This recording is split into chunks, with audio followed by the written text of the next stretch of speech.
Hello! How's it going? I'm Katherine, Mrs. Max. I'm Max. My husband. Husband, yes. And we are gonna do a marriage Q&A for you guys. I put it out on Instagram and did a little question bubble so you guys could ask us any questions you have about marriage. I thought this would be kind of a perfect one because we just celebrated our 1-year anniversary since we got married like a week ago. So yeah, thought it'd be fun to do like a little marriage Q&A. So here we go.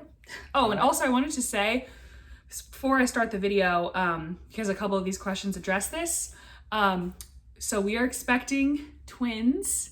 I'm currently, I almost said 30, not 30, 23 weeks along, and our twins should be here in September. So if you're watching this in the future, our twins are already here, which is really cool.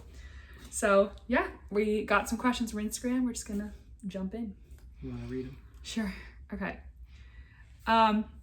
First one, not related, but how far along are you and what's your due date? Oh, I guess I just answered that. 23 weeks in September. Woo woo. Okay. The next one, I'm 23 and single and worried that I will never find the one. Any tips? How can I relax? It's a lot. You want to go first? Okay.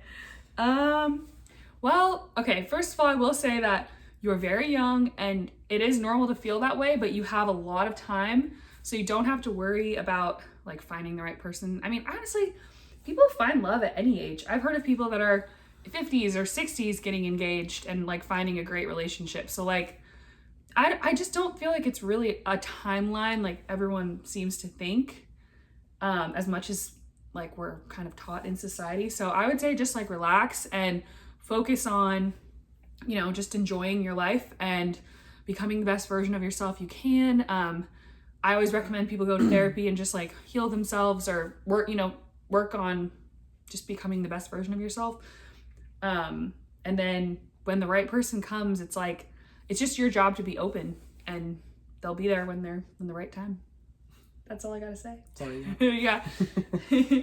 Yeah, I mean, I think the average age people get married at now is like 29, I think. Oh, I think we saw that online. It's 29. Yeah. So still got like 6 years before you're even at the average. So still plenty of time to find somebody. But yeah, I think just to piggyback off of what Katherine said of just being open and being open to the idea of dating and going on dates with people that you might not necessarily think you originally would have gone on a date with for whatever reason, like giving people a chance sometimes, and being open instead of trying to find like this perfect person in your mind, because the person you end up marrying might not be the person that you kind of picture in your head, because sometimes you don't really actually know what you really want until you start dating different types of people. So that's very good advice, and it speaks to our story because we were both very different backgrounds, different like upbringings, and like a lot of different things that I think neither of us was probably what the other one pictured when we thought of it, but it worked out great. Yeah. So yeah, give people a chance. Why is this not going? Oh. There we go. Wait, didn't we skip a couple? Weren't there like a couple at the top? Those are the top. That's the top. Oh, okay. Were you actively searching for a relationship when you met Max? So I think this is aimed at me. I guess so. Yes. Well, yes. Yes, I was. I had gone through a really bad breakup earlier that year, and I took 6 months and I just kind of stopped dating and was healing and like from that broken heart. And then when I kind of got back into the dating scene, I was at a place where I was just like, you know what? I want to go on dates with a bunch of different people and just meet people and be open-minded. And I met him on a dating app from being open-minded at that time. So I don't know. I don't like when people say, oh, just stop looking for a relationship, because when you stop looking, That's when you find one. When I was single, I found that infuriating. I don't know if anyone ever said that to you, or maybe that's more of a girl thing. That probably is more of a girl thing. Because I feel like girls just get bombarded by dudes, and dudes are just out there searching, turning over rocks. So trying to find girls. Turning over rocks. So, yeah, that's true. I never stopped searching, really. It was more just facing rejection a lot and then finding someone that doesn't reject you. I feel like it's kind of the opposite. Honestly, I feel like I relate to that. Maybe not necessarily rejection, but just like, well, no, it was though. It's like getting ghosted a bunch. Mm-hmm. And like, which is definitely rejection. So yeah, rip. Okay, this is probably the number one question that I got when I posted this. Do you know the genders of the twins? Oh, did I say we were having twins? Yeah, you did. Okay, yes. I know I said we were expecting, but I couldn't remember if I said twins. We do know the genders, and we're going to be sharing it publicly soon, but not yet. So, stay tuned. Yep. Mum's the word. Mm-hmm. How did it go when Max asked your dad for permission? Oh, I assume they need to get married. Yeah, I'm assuming for married. Well, obviously we're married, so it had to go fairly well. But how did it go? I mean, I think it went well. I was definitely nervous having to call him. I couldn't do it in person. I don't remember why. I think it was just very difficult to try to do it in person at the time. Probably because he travels a lot for work. He's out of town a lot. I think I called him while he was on a business trip. So, but I was definitely really nervous to call and ask. But I think it went really well. I mean, I don't really remember anything from the conversation. I kind of blacked out. But I just remember he asked about like career aspirations, and then I had to ask her mom too. My dad would. So he's like, make sure you talk to Lynn. Yeah. So I had to call Kath's mom too. So that also was nerve-wracking because I was hoping I would just have to call one person and not two. But that call went well too. So I didn't really have anything to worry about. But yeah. It's good. Fun times when we got engaged. That was like 2 years ago. Mm-hmm. Wow. How to decide how much to compromise for a relationship? I have a hard time with that. I saw this question and I thought this was a really good question because I think that's something that a lot of people struggle with in relationships. Do you want to go or do you want me to go? I don't know. Yeah, I mean, I think some of like the compromise, at least for like when I think about Kath and I mean, with certain things, it's like, trying to figure out how to phrase this. Yeah, I was just gonna say like that. I feel like you have to decide what your like core values are and your biggest non-negotiables, whether that's sharing faith with them and what exactly that looks like, because there's a lot of different elements to that. Politics, if you care about that. Family values, like do they want to have kids? How many kids they want to have? Do you want to homeschool your kids? Do you want to have them go to school? Like to me, those are the most important things to be aligned on. And then other things are kind of just like Max loves sports and is not really into like music or art that much, except for that he knows like way more songs than I do somehow. Don't know how that happened, but and then like I literally know nothing about sports, and he loves like watching the games and stuff sometimes. And if he was like, well, I only want to be with someone that like really likes sports as much as I do, then we would have never been married. Yeah, but maybe for some people that's actually non-negotiable and they need to share that. I don't know. Yeah, I think Kath summed it up pretty well of just figuring out what you really need at like the core of like your values, and like things like if you want to have kids or some of the like really big life decisions to be like pretty well aligned with the other person. Mm-hmm. And then some of it is just like, I think what I was trying to just verbalize is like figuring out what you're actually willing to like sacrifice in yourself for the other person, like actually sacrifice and not just say, oh yeah, I'll do that probably, I think. And then you get married and then you are just like, actually, I'm not going to do any of that. That's bad. Or like, I think sometimes people go into like marriage thinking like, oh, once we're married, like things will change or like they'll be better because it'll be like more real and serious and everything. But like, I don't think most people work that way.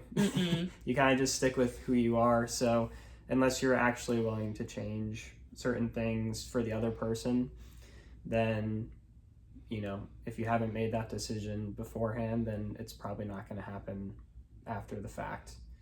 So like, there are definitely some things that like I definitely compromised on with marrying Kath. And then there were other things that was just like, yeah, I'm probably not going to really change on that. So if she doesn't like that, she better she better figure that out soon. That's why it's like, and be comfortable with it, because I think part of it too is just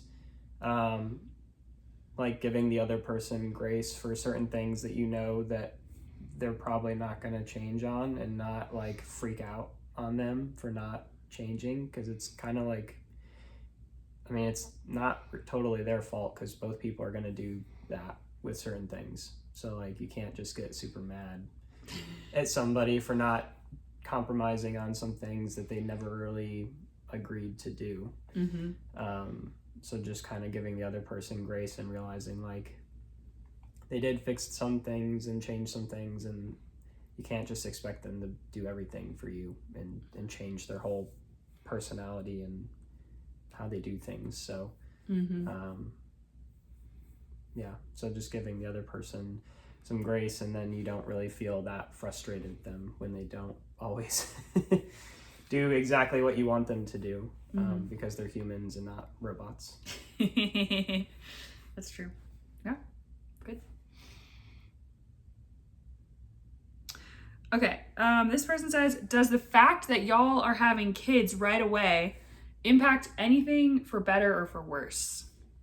So, I don't know. I don't actually, and I also don't really know. I guess everyone's definition is different, but we got married in May of 2020, and we're not having kids until September of 2021. So we've had like well over a year, close to a year and a half of time together. Yeah. Before. I mean, yeah, I would say that's a lot of time. It's not like we got pregnant like right after we got married. So yeah. I feel like we had a long time to kind of experience the, what's the term? Like, just like the two of us, like. Yeah. Whatever like the kind of phrase for that is. But yeah, we got to experience that whole deal and like go on some trips and vacations and like have a lot of us time and figure out how to cohabitate and live with each other and everything, and kind of get into routines and stuff. So I feel like we had a lot of time. I don't feel like we missed out on anything. I think everyone's different, but for us, I think it felt like when we got pregnant, it felt like the perfect time. Like, I was so happy and he was really happy, and it just like, I don't know, the timing was good. So I wouldn't have had it happen any sooner or later. Yeah. It was just like perfect. How does Max feel about becoming a twin dad? You should tell them that your siblings, if you. Oh yeah, so I'm an only child, so. And I have 10 siblings, so we are very different. So yeah, having twins, I guess the first thing is just that I've obviously never had a brother or sister, so having two of anything is kind of weird, I guess. So that'll be kind of new on top of just never being a parent. So I'm definitely really excited, but at the same time, obviously kind of nervous, just not being a father or anything before. But I mean, I'm pretty excited to just kind of kick this thing off with two right out of the gate. We're just jumping in. Yeah, just jumping in. So kind of getting to watch something happen that I never really got to experience with just having a sibling or a twin, obviously, because that's even more rare. But just kind of getting to see how they interact with each other, and that'll be pretty cool. So I'm so excited. The twinnies. I'm so excited. How long did you guys date before getting engaged? It was like a year and a half, right? Yeah. Little over a year and a half. We got engaged in May of 2019. And we started dating in October 2017. Yeah, so whatever the math is on that. Yeah, I think it was a little over a year and a half. And then we were engaged for a year. Mm-hmm. So by the time we got married, we'd been like dating for like over 2.5 years, close to 3. Yeah, so we waited a pretty long time, I guess, with all these people getting married and engaged in like a year. Wow, babe. Wow. I feel like we waited like a ancient amount of time here. So, yeah. But yeah, I mean, our engagement was definitely long too. So yeah, but I wouldn't change anything. Yeah, I think it was good. Again, it felt like perfect timing. Like Mm-hmm. we were both 28 when we got married, right? 28? Yes. Yeah, and now we're 29. So it just feels like good timing having our first kids. Mm-hmm. Okay, I love this question. How have you found your first year of marriage? I feel like this person might be from like the UK or something. I feel like it's a very like UK phrasing. But okay, so I mean, I just gonna say, do you want to start? Or... I can. I mean, I've enjoyed it a lot. I mean, I don't necessarily think it was anything I didn't expect it to be. I mean, I expected it to be kind of living with the person you want to spend your life with, and Mm-hmm. you know, I think at least going in, if you're on the same page about a lot of things, then it should go kind of exactly how you expect Mm-hmm. being married to go, which is to say that like we have a lot of fun and we enjoy each other's company and enjoy doing a lot of life things together and spending time together, and yeah, I mean, Yeah. I think it's been about as good as it could go so far, so Yeah, I think can't it's complain. gone really well, and it's definitely been kind of hard just because of like we had some challenges. Like I got really sick last summer and I had mono for like 2 months, and also like with pregnancy I was really sick for like several months, like probably 3 months, and I was like throwing up a lot, so he had to like take care of me a lot. But I would really say that made us closer, and Mm-hmm. we definitely try to make the most of like the little moments and enjoy like trying out new recipes or like going out to like a new place to eat or something, just trying to do like fun little things here and there and enjoy like our daily life together. So I think it's been really good too. Mm-hmm. Definitely there's definitely challenges. It's definitely hard like getting to know someone, living in the same space, like that we didn't live together or anything before, but I wouldn't say like there was anything that was like, because I feel like people kind of like make it sound like, oh, the first year you're gonna die. But again, I think it goes back to that other question of like compromises, and if you kind of figure some of that out before marriage, Yeah, and then you give the other person grace with like certain things, and don't just like get really upset or freaked out about things that you didn't work out beforehand, or at least like talk to the other person before you just get like really annoyed at them. Yeah. Then it's not like that really big of a deal. So, Yeah. I mean, we've definitely had arguments and stuff, but Mm-hmm. like it's never been something that ever lasted more than like that day. Yeah. Because we always just talk through it, figure it out. So Mm-hmm. it's not like we're just rainbows and sunshine every day, but Yeah.